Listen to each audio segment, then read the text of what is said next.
লকডাউনৰ মাজতে মৰিগাঁও এটা পৰিয়াললৈ নামি আহিছে ঘোৰ অমানিশা।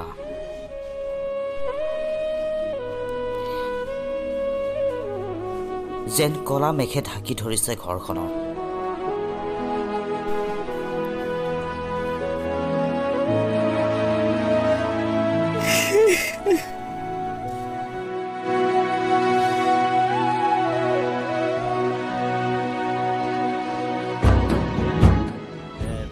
মৰিগাঁও পাটকুমৈৰ প্ৰবীণ দাসৰ আছিল এখন সুখৰ সংসাৰ।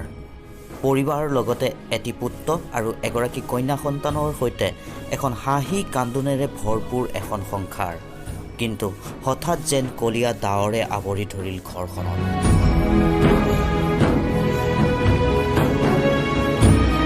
এতিয়া হাঁহি নাই ঘৰখনত, কেৱল কান্দোনৰ ৰোল।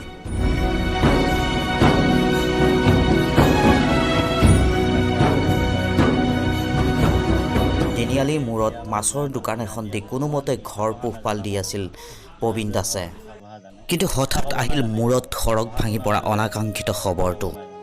দুৰাৰোগ্য কৰ্কট ৰোগত আক্ৰান্ত হৈছে প্ৰবীণ দাসৰ পত্নী। মা বাবু ইমান ডাঙৰ বেমাৰ হৈ আছে, এতিয়া আমি পঢ়িবও নোৱাৰোঁ ভালকৈ।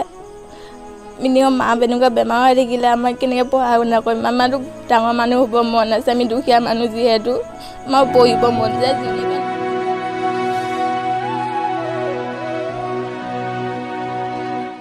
বহুত দিনৰ পৰা দেখুৱাই তাৰপৰা লাষ্ট টাইম মানে এজন ডক্টৰ মৰিগাঁৱতে ক'লে যে আপোনাৰ মাইকী মানুহক কেঞ্চাৰ হৈছে, গতিকে আপুনি গুৱাহাটী হাস্পতাললৈ নিব লাগিব। তেতিয়া তেনেকৈ ক'লে, মইতো এতিয়া নোহোৱা মানুহ, পইচা পাতি নাই, এনে নহওক মানে কেইটামান কটাই পিটাই লৈ গুৱাহাটীলৈ যোৱা ব্যৱস্থাটো কৰিলোঁ। কৰি পেলাই সেই GMCত মানে এইবিলাক পৰীক্ষা নিৰীক্ষা কৰি আছিলে।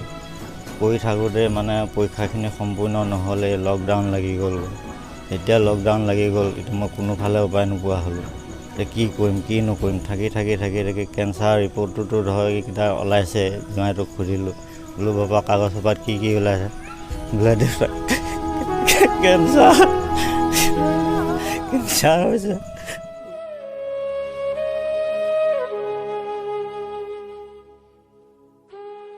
চিকিৎসাৰ নামত এপদ দুপদকৈ সমস্ত সা সম্পত্তি বিক্ৰী কৰি আজি অসহায় পৰিয়ালটো, যাৰ বাবে শেষ ভৰসা ৰাজ্যৰ মুখ্যমন্ত্ৰী আৰু স্বাস্থ্যমন্ত্ৰী ডক্টৰ হিমন্ত বিশ্ব শৰ্মাৰ ওপৰত।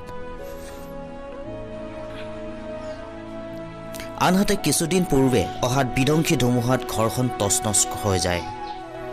ঘৰৰ মুধচুটো নাই এখনো টিংপাত।